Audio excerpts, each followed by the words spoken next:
오늘 우리에게 주시는 말씀은 민수기 14장 1절로부터 10절의 말씀과 사도행전 9장 1절로부터 9절의 말씀, 마가복음 1장 12절로부터 13절의 말씀입니다. 구약의 말씀은 제가 선포합니다. 그리고 서신서의 말씀 여러분들의 목소리로, 그리고 복음서의 말씀 우리 함께 합독하시겠습니다. 제가 먼저 봉독합니다. 온 회중이 소리를 높여 부르짖으며 백성이 밤새도록 통곡하였더라.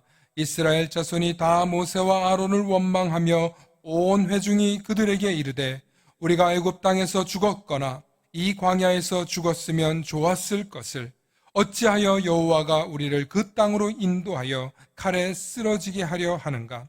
우리 처자가 사로잡히리니 애굽으로 돌아가는 것이 낫지 아니하랴. 이에 서로 말하되 우리가 한 지휘관을 세우고 애굽으로 돌아가자 하매 모세와 아론이 이스라엘 자손의 온 회중 앞에서 엎드린지라.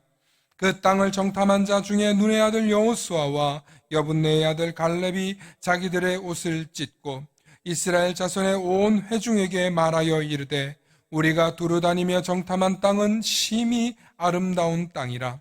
여호와께서 우리를 기뻐하시면 우리를 그 땅으로 인도하여 들이시고 그 땅을 우리에게 주시리라. 이는 과연 젖과 꿀이 흐르는 땅이니라. 다만 여호와를 거역하지는 말라. 또 그 땅 백성을 두려워하지 말라. 그들은 우리의 먹이라.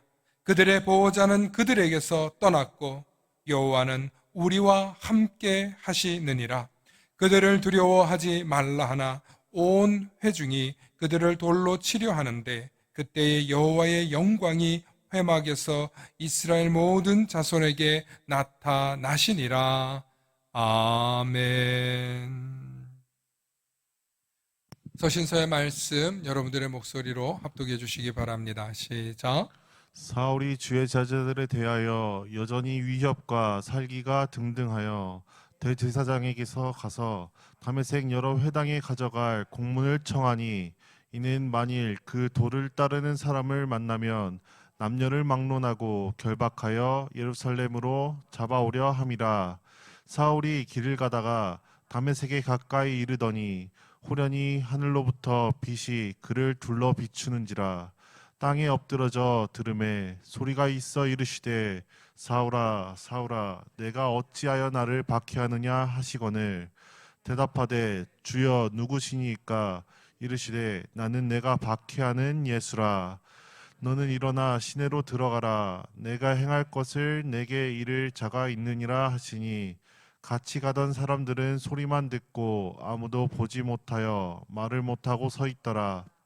사울이 땅에서 일어나 눈은 떴으나 아무것도 보지 못하고 사람의 손에 끌려 다메섹으로 들어가서 사흘 동안 보지 못하고 먹지도 못하고 마시지도 아니하니라. 아멘. 아멘. 우리 복음서의 말씀 우리 한 목소리로 함께 합독하십니다. 시작. 성령이 곧 예수를 광야로 몰아내신지라. 광야에서 40일을 계시면서 사탄에게 시험을 받으시며 들짐승과 함께 계시니 천사들이 수종 들더라. 아멘. 오늘 말씀의 제목을 함께 선포해 주시기 바랍니다. 비록 당신의 인생길이 광야 같을지라도.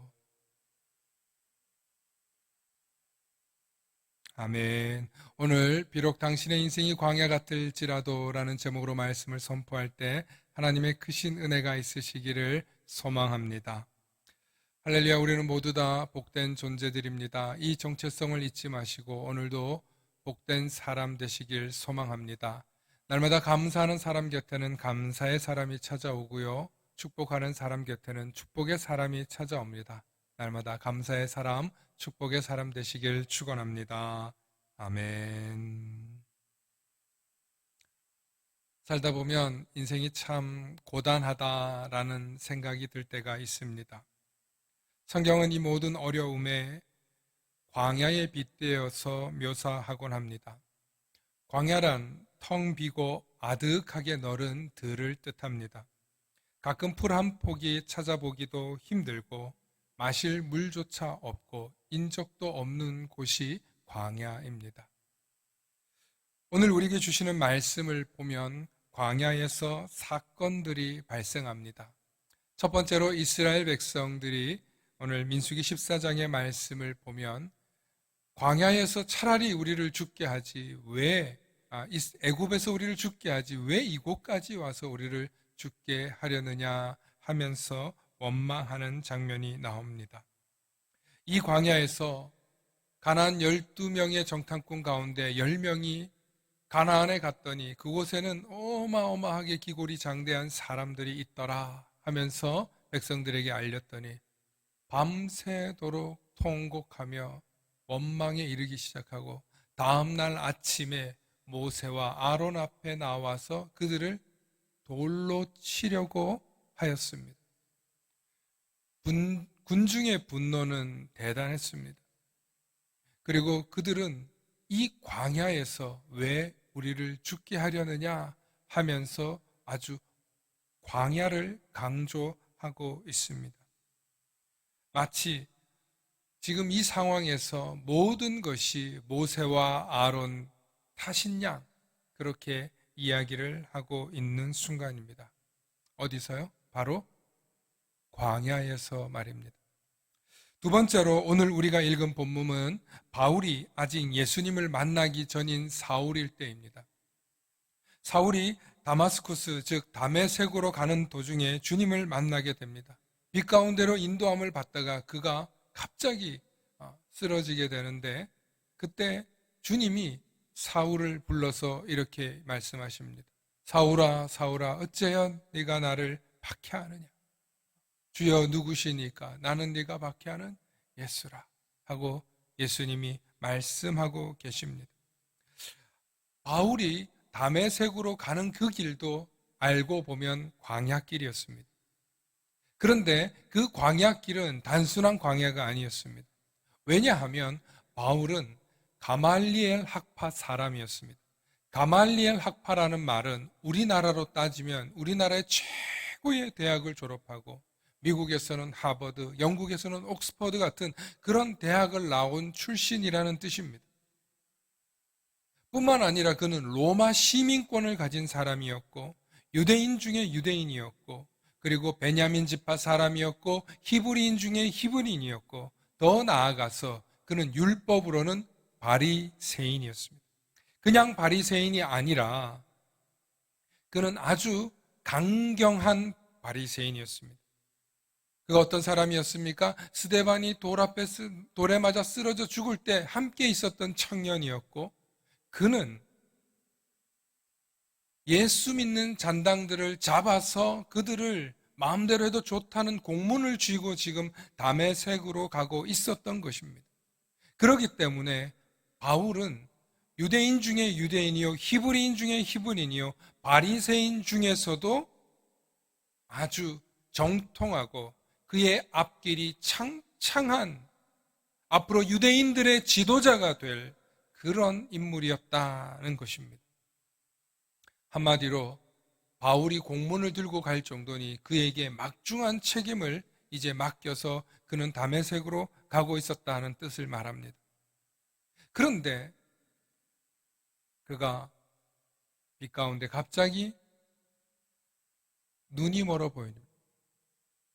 여러분 앞을 보지 못하게 돼버립니다.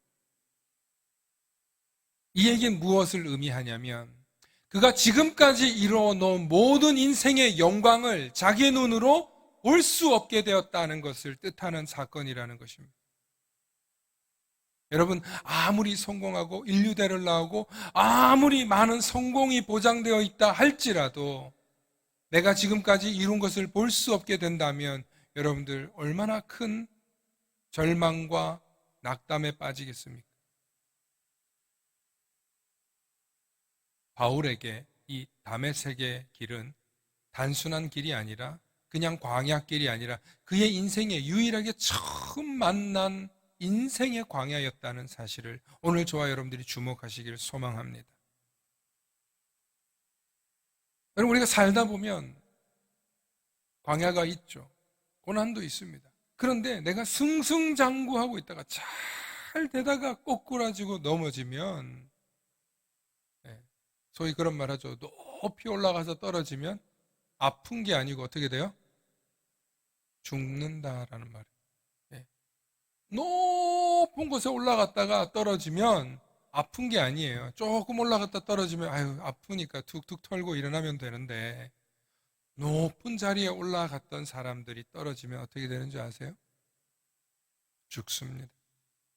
지금까지 내가 일구어 놓은 프라이드, 내가 이루어 놓은 업적, 어떻게 이루어 놓은 건데 이게 한순간에 무너지면 죽는다. 그러므로 오늘 이 바울에게는 오늘 이 순간이 그에게는 죽음과도 같은 순간이었다는 것입니다.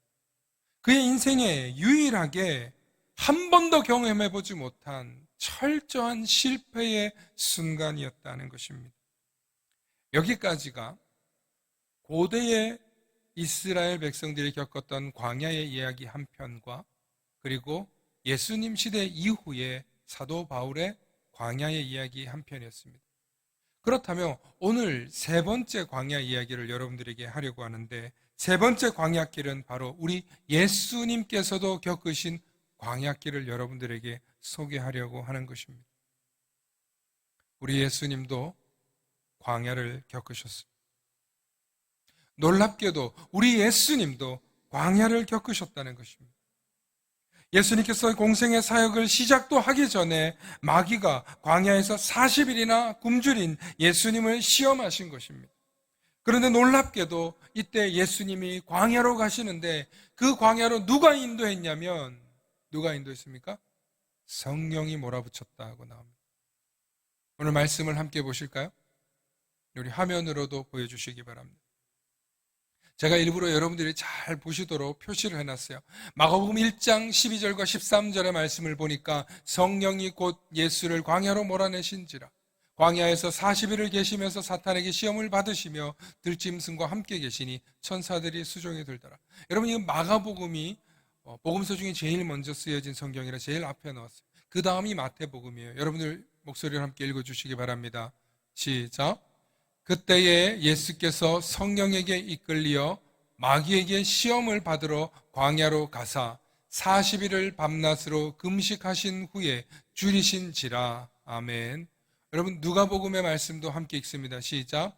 예수께서 성령의 충만함을 입어 요단강에서 돌아오사 광야에서 40일 동안 성령에게 이끌리시며 마귀에게 시험을 받으시더니 이 모든 날에 아무것도 잡수시지 아니하시니 날수가 다함에 줄이신지라. 아멘. 여러분, 세 개의 복음서에서 모두 다 예수님께서 성령의 충만함, 성령에 이끌리어 성령이 몰아냈다, 이렇게 표현을 하고 있습니다. 아니, 도대체 성령님께서 왜 예수님을 광야로 몰아내셨을까? 오늘 저와 여러분들은 이 성령 강림 주일에 우리 인생 가운데 찾아오는 이 광야를 바라보면서 왜 내 인생의 광야는 멈추지 않을까? 왜 나는 이렇게 힘들고 피곤하고 고통스러울까? 라고 생각하고 계시는 여러분들 삶 속에 오늘 저와 여러분들이 예수님이 광야를 겪으신 이야기를 통해서 충분한 하나님의 입장 설명을 말씀드리고자 한다는 것. 여러분, 예수님께서 40일 동안 광야에서 고난을 당하실 때 그 몰골을 한번 생각해 보십시오. 짐승과 함께 있으시고 40일을 굶주리셨습니다. 예수님의 모습을 보면 저는 상당히 초췌하셨을 거라고 봐요. 왜냐하면 인간의 몸을 입고 오셨을 테니까요. 어떻게 보면 딱 거짓골을 하고 계셨을지도 모르겠다 하고 상상해 봅니다. 그런데 우리 예수님께서 왜 이 광야에서 여정을 보내셔야만 했을까요? 그것도 성령이 충만한 상태로 성령의 인도하심을 받으시면서까지 예수님은 광야로 내몰리셨을까? 그것은 예수님께서도 우리 인간의 몸을 입고 우리와 같은 고난과 광야를 겪으셨다는 것을 의미합니다. 예수님께서 직접 몸소 광야를 겪으시면서 저와 여러분들의 인생이 얼마나 험난하고 얼마나 고난이 많고 얼마나 지치는지 그 육신의 몸을 입고 오셔서 우리의 고통을 관찰하고 보고 계시는 게 아니라 직접 몸소 겪으시면서 이 땅에 오셨기 때문에 저와 여러분들의 고통을 아신다는 거예요. 이것은 고대 사회에 우리가 알고 있었던 그 어떤 신과는 완전히 다른 모습입니다. 전지전능하고 높은 하늘에서 내려와서 우리를 관찰하고 보고 가고 구경하고 심지어 놀리고 가는 그런 그리스 신화에 있는 신이 아니라 인간의 육신의 몸을 입고 오셔서 우리와 똑같이 광야를 겪으시고 심지어는 마귀의 시험도 당하시고 저와 여러분들의 성정을 아시고 저와 여러분들의 고난과 고통도 아시는 하나님의 사랑을 함축적으로 보여주시는 장면이 바로 광야 40일의 기간이라는 것입니다. 그래서 우리 하나님은 어떤 하나님이다? 사랑의 하나님이시라는 것입니다. 하나님의 아들, 이 땅의 선물과 같은 그 독생자 예수 그리스도는 전능한 몸을 입고만 오신 것이 아니라 우리의 연약한 몸을 입고 오셔서 이 땅에서 모든 고난과 고통을 다 겪으시고 시험 당하시고 그러나 그 마귀의 시험을 이겨내시고 공생애를 하셨다는 것이 얼마나 중요하냐면 그분은 우리와 동떨어져 계신 분이 아니라 우리와 같이 고통도 당하시고 아픔도 아시고 그러나 그 고통과 그 아픔 속에서도 어떻게 하셨다? 성령이 충만하셨다. 성령이 충만하셨다는 이야기는 하나님과 함께 하셨다. 임마누엘의 하나님이 예수님과 함께 하시고 임마누엘이신 하나님이 저와 여러분들과도 함께 하신다는 것을 말씀하고 있는 것입니다. 또한 예수님께서 광야를 겪으신 것은 우리 또한 누구나 인생의 광야를 겪게 된다는 것을 말씀하고 있습니다. 예수님께서는 모든 광야를 이기시고 마귀를 물리치시고 공생애를 시작하셨지만 예수님의 생애 내내 마귀를 쫓아내야 되고 귀신을 쫓아내야 했고 예수님을 비난하고 예수님을 대적하는 사람들과의 싸움이 있었습니다. 그리고 마침내 광야를 이겨내셨지만 마귀를 물리치셨지만 예수님께서는 십자가에 달리시는 광야보다도 더 큰 죽음의 고통도 겪으셨다는 것입니다. 그러므로 예수님은 예수님의 삶 전체가 광야셨고 삶과 죽음과 혼돈과 때로는 말로 다 할 수 없는 육신의 고통도 겪으셨다는 것을 저와 여러분들이 기억할 때 인생은 누구나 다 이 땅에서 광야를 경험한다는 것입니다. 인생은 누구나 다 자기의 삶 속에서 광야를 겪을 수밖에 없다는 것입니다. 그러므로 광야가 없는 사람은 아무도 없고 광야를 겪고 이겨냈다고 해서 그 인생길이 앞으로는 비단길, 앞으로는 꽃길만 걷자라고 할 수 없다는 것입니다. 그렇다면 우리는 우리의 인생 광야를 겪을 때마다 어떻게 해야 할까요? 성경은 광야를 통해 우리에게 주시는 메시지가 분명합니다. 광야 한가운데에서도 하나님을 바라보면 산다는 것입니다. 그것이 천수답의 은혜입니다. 저 높은 산지에 농지가 있어도 하늘에 내리는 이슬과 비로 농사가 된다는, 그러니까 하늘을 바라보면 농사도 될 뿐만 아니라 우리의 먹고 살 만한 것을 하나님이 부어주시는 것, 이것이 천수답의 은혜예요. 광야 가운데 산다 할지라도 우리가 하나님이 우리와 함께 하심을 믿고 하나님을 바라보면 우리는 살 수 있다는 것을 말씀하고 있는 것입니다. 그러므로 임마누엘의 하나님을 광야 가운데 기억하시길 축원합니다. 둘째로 아무리 광야 같은 인생이라 할지라도 오직 하나님을 의지하고 하나님만 바라보면 반드시 모든 위기와 고난과 절망 속에서도 그 굶주림과 목마름 속에서도 우리에게 마실 물을 주시고 쉴만한 그늘을 주시고 우리에게 살만한 인생을 제공해 주신다는 거예요. 그런데 또 다른 인사이트는 광야가 쉼 없이 찾아온다는 것은 우리가 이 광야 때문에 하나님 나라를 더 소망하게 된다는 것입니다. 이 광야가 있기 때문에 이 땅에서 좋사오니, 여기가 좋사오니, 나 여기서 부귀영화를 누리며 백년해로를 할 뿐만 아니라 천년 만년 살겠네. 그런 노래들 옛날에 있지 않습니까? 무슨 입태백의 노래, 그런 노래들 보면은. 그런데 여러분들, 광야가 있기 때문에 이 땅에서의 삶이 최고가 아니라 우리에게 영원한 하나님의 나라를 소망하는 소망이 생긴다는 것입니다. 광야가 있기 때문에. 인생에서도 광야를 겪었는데 광야보다 더한 지옥에 떨어져서야 되겠습니까? 인생도 광야였는데 우리의 먼 훗날, 주님이 부르시는 그날에 우리의 삶도 하나님 나라에 들어가야 되지. 인생도 광야였는데, 여러분 좀 살만하십니까? 좀 살만하고, 은행에 돈도 좀 있고, 땅도 있고, 집도 있으면 좀 살만하실 것 같습니까?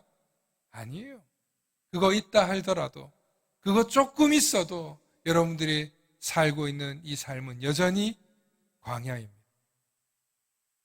제가 어제 여러분들에게 영상을 보내드린 영상을 보면 6살짜리가 저녁에 숙제를 안 해가지고 엄마한테 엄마는 재밌으니까 촬영을 하신 것 같아요. 그 아이가 벌써 자라서 지금 18, 19살 된 것 같아요. 그 영상을 2012년도에 찍었으니까. 이 아이가 뭐라고 합니까? 내가 이래갖고 살겠나? 이래갖고 내가 살겠나? 저는 되게 짧은 영상인 줄 알았는데 이게 3분이나 되더라고요. 엄마가 하루 종일 찍었더라고요. 애를 잡더라고요. 그 숙제 안 해가지고 그 애 보고 숙제하라고 어머니가 꾸지람을 주면서 네가 안 하니까 지금 고생하지 않냐 그래. 내가 잠도 잘 수 없고 내가 지금 이래갖고 도무지 살겠나? 그게 6살짜리의 인생이었습니다. 6살짜리의 인생의 한탄이었습니다. 여러분, 저는 이 영상을 보고 과거에는 웃었지만 지금 생각해보니 과연 걔 인생도 쉽지 않더라는 거예요. 저도 자식을 낳고 키워보니까 이 놀라운 것이요. 학교 가는 날이 되면 늦잠을 자는데 학교를 안 가는 날은 새벽같이 일어나서 오늘은 뭐 하고 놀까 하고 고민하고 있더라니까요. 오늘 아침에는 저와 둘이 일찍 왔어요. 네. 교회에 맛있는 뭐가 있어가지고 그걸 먹으려고. 비밀인데. 여러분, 어른의 입장으로 보면 니들이 지금 뭐 돈을 벌 필요가 뭐 있냐, 그냥 학교 다니면서 공부만 하면 되지 않냐라고 어른의 눈으로 보면 그렇지만 어린아이들도요, 유치원 가가지고 낯선 선생님과 어울려야 되고 또 학교를 가면 친구들과 새롭게 어울려야 되고 그 중에서 센 놈이 있을 수도 있고 지보다 예쁜 놈도 있을 수 있고 잘난 놈도 있을 수 있고 그 중에서 또 공부를 해가지고 평가를 나누니까 등수를 매겨야 되니까 애들이 학교를 가가지고 스트레스를 받는 게 이만저만이 아니에요. 그래서 우리 애도 변비가 걸리더라니까요. 여러분 6살짜리도 6살짜리, 8살짜리도 20살짜리도 인생이 힘들대요. 부모가 다 먹여주고 입을 다 갈아주고 아침 점심 저녁 다 차려주고 옷 다 사주고 다 챙겨주는데도 사는 게 힘들대요. 기가 막히죠. 기가 막히지만 그게 우리의 인생이라는, 그게 저와 여러분들의 광야라는 거예요. 여러분, 자식을 낳고 결혼을 하고 집을 가지고 차가 있으면 행복할 것 같죠? 아니에요. 제가 아까 전사님한테 여쭤봤어요. 그 연세가 되면 좀 괜찮냐? 하루하루가 광야예요. 오늘 내 자식은 잘 지냈을까? 애들은 별일은 없을까? 자녀가 있는 부모의 입장에서는 매일매일이 염려와 근심과 걱정거리가 있어요. 늘 감사하지만, 감사하다고 고백하지만 오늘 이 아이가, 오늘 내 자녀가 무슨 사고는 없었을지, 매일 전화가 오던 애가 오늘 하루만 전화가 안 와도 괜히 걱정이 되는 게 부모의 마음이에요. 부모가 되어보면, 아니 60이 되고 70이 되고 80이 되어도 인생은 자식을 둔 입장에서는 늘 광야라는.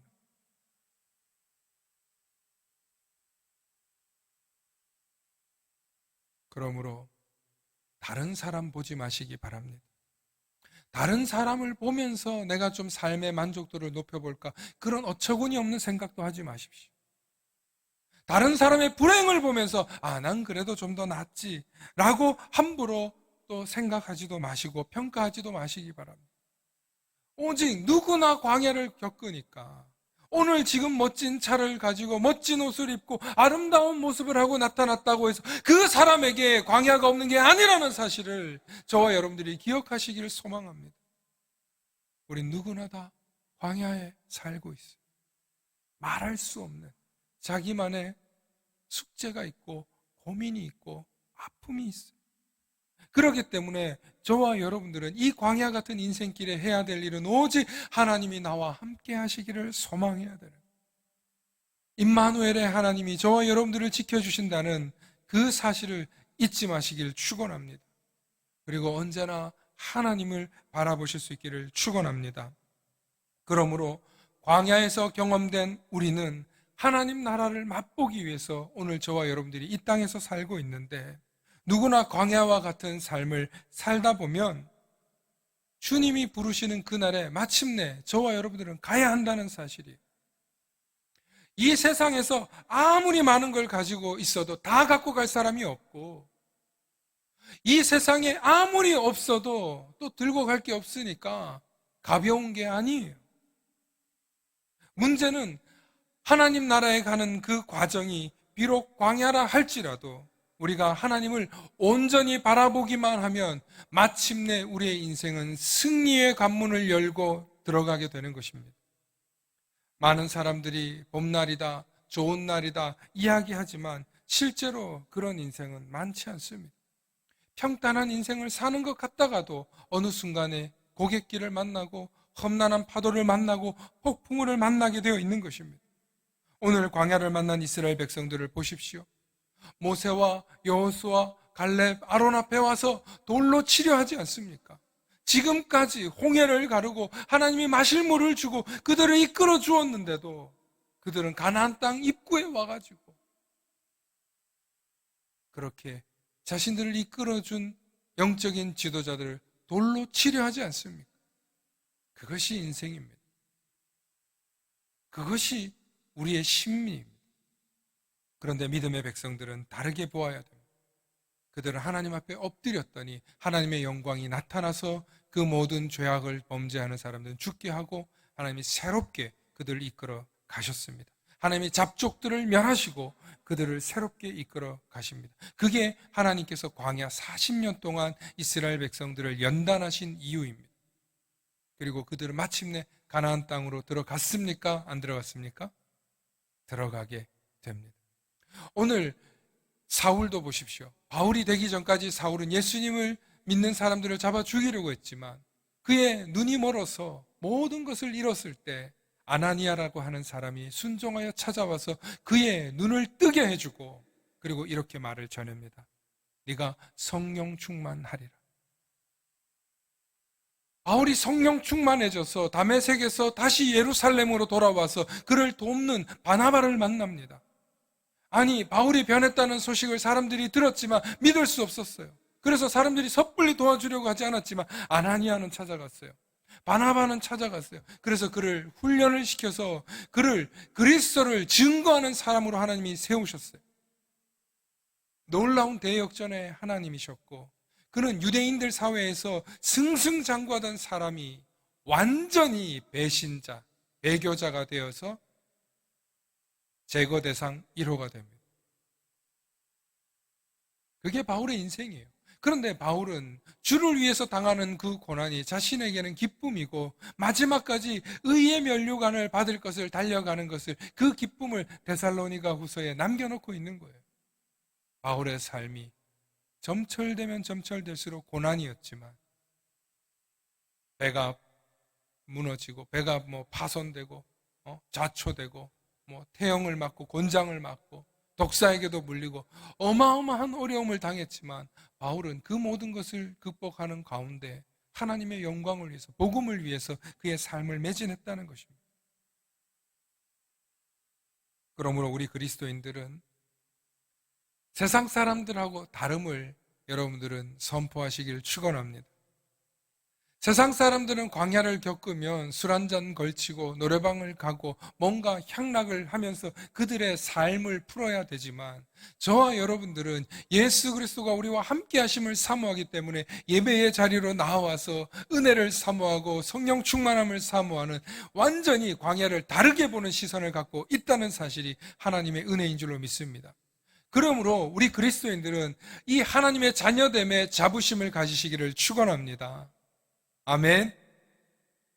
그러므로 우리 그리스도인들이 하나님의 자부심으로 살아가시기를 소망하면서 제가 오늘 여러분들에게 한 가지 표를 보여드리려고 합니다. 함께 보십니다. 여러분, 그리스도인들이 품고 살아야 할 자부심이 있는데 우리 함께 선포해 봅니다. 이 땅에만 소망을 두고 살아가는 게 아니라 우리는 시작, 영원한 하나님 나라와 소망이 있습니다. 네. 둘째, 예수 그리스도의 명령을 따라서 우리는 하나님 나라를 품고 전하는 사명이 있습니다. 셋째, 예수 그리스도를 믿고 믿음 안에서 우리는 하나님의 자녀로서 한 가족이 되는 뭐가 있어요? 행복이 있어요. 아멘이십니까? 넷째, 우리는 예수 그리스도의 사랑을 실천하면서 서로 사랑을 나누는 섬김의 자부심이 있습니다. 여러분들의 그 헌금과 선교비로 얼마나 많은 지역을 선교하고 돕는지 몰라요. 여러분들 자부심을 가지시길 소망합니다. 마지막 다섯 번째, 우리가 마침내 하나님 나라에 들어갔을 때 우리는 하나님께서 주실 의의 면류관이 있습니다. 할렐루야. 이미 이 사실을 알고 있기 때문에 저와 여러분들이 이 땅에서 살면서 광야가 있어도 고난이 있어도 뭐가 있냐? 평강이 넘치는 거예요. 소망이 넘치는 거예요. 기대함이 있는 거예요. 삶의 자부심이 있는 거예요. 오늘 저와 여러분들이 이것을 품고 살아갈 때 하나님이 주시는 소망, 사명, 행복, 자부심, 면류관을 품고 살아내시는 저와 여러분들 되시길 소망합니다. 소망합니다. 정말 오늘 그런 믿음의 고백을 잘 담은 찬양이 있어서 저와 여러분들이 함께 찬양했으면 좋겠습니다. 우리 예수 늘 함께 하시네. 우리 찬양하시겠습니다.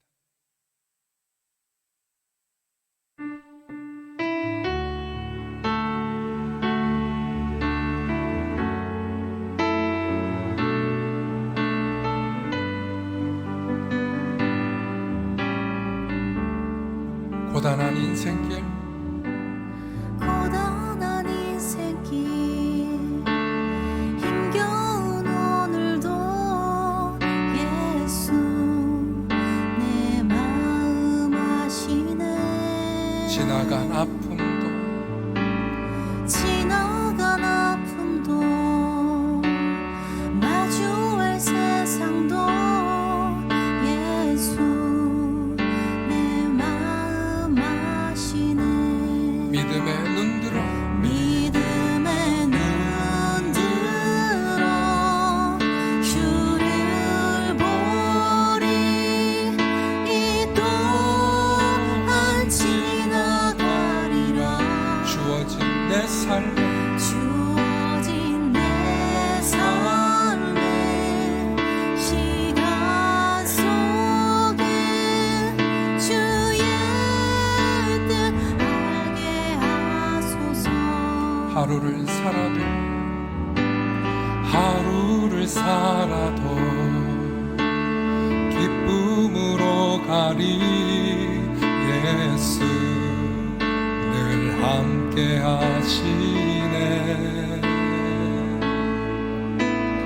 후회도 염려도 온전히 맡기리. 예수 늘 함께 하시네. 믿음의 눈 들어 주를 보리. 이 또한 지나가리라. 주어진 내 삶의 시간 속에 주의 뜻 알게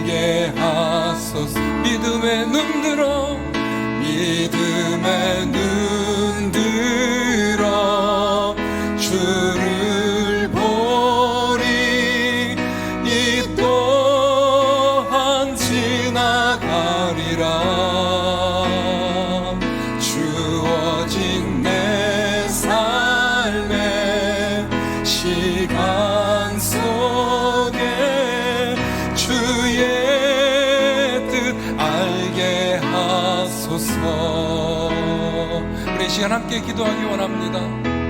주님, 제 인생길이 광야길이었습니다. 압니다. 저의 잘못도 있었고, 저의 잘못된 선택도 있었고, 저의 아픔도 있었고, 저의 어리석음도 있었고, 저의 죄도 있었음을 고백합니다. 그러나 그 가운데에서 하나님이 나를 지켜주시고 지금까지 나와 함께 해주셨고 나를 붙들어 주셨음을 믿으며 임마누엘의 하나님을 바라보며 나와 함께 하시는 성령님을 바라보며 늘 하나님을 바라보는 것을 포기하지 않고 잊어버리지 않고 살아가게 해달라고 이 시간 주님 이름 부르시면서 우리 함께 기도하며 나아갑니다. 주여, 사랑의 아버지 하나님, 고맙고 감사합니다. 하나님, 오늘 우리를 불러주셔서 오늘 이 자리에 하나님 우리를 부르셨사오니 하나님 우리를 위로해 주시고 우리의 삶의 자리를 하나님께서 지켜주시고 특별히 하나님 오늘도 지금까지 천수담의 은혜로 우리를 지켜주셨던 것처럼 하나님 임마누엘의 하나님을 잊어버리지 않게 해주시고 오늘도 이 시간 성령님 나와 함께 계심을 잊어버리지 않게 하시고 내가 어디에 있든지 어디를 가든지 내가 광야의 길을 간다 할지라도 하나님 나를 붙들어 주시고 나와 함께하고 계심을 잊지 않게 하여 주시옵소서.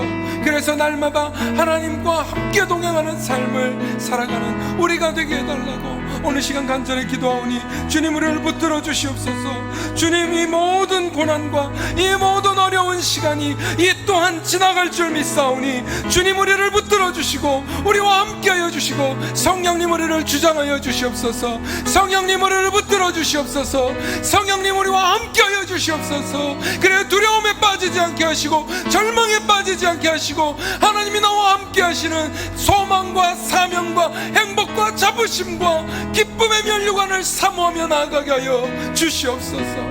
오 하나님 아버지 감사합니다. 주여 우리를 붙들어 주시고 감사합니다. 주님 우리와 함께하여 주시옵소서. 믿음의 눈 들어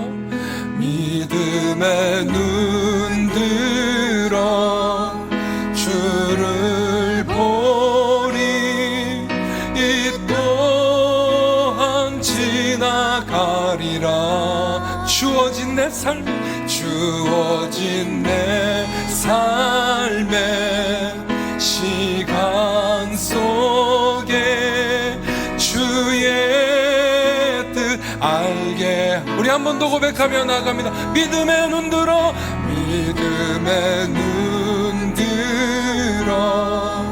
주를 보리 이 또한 지나가리라. 주어진 내 삶의 시간 속에 주의 뜻 알게 하소서. 주의 뜻 알게 하소서. 주의 뜻 알게 하소서.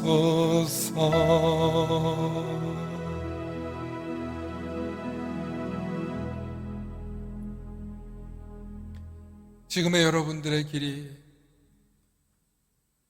여러분들의 인생길이 광야길이라고 느껴지는 순간이 있으실 것입니다. 아니, 지금 이 순간이 여러분들에게는 너무나 힘든 광야길일지도 모릅니다.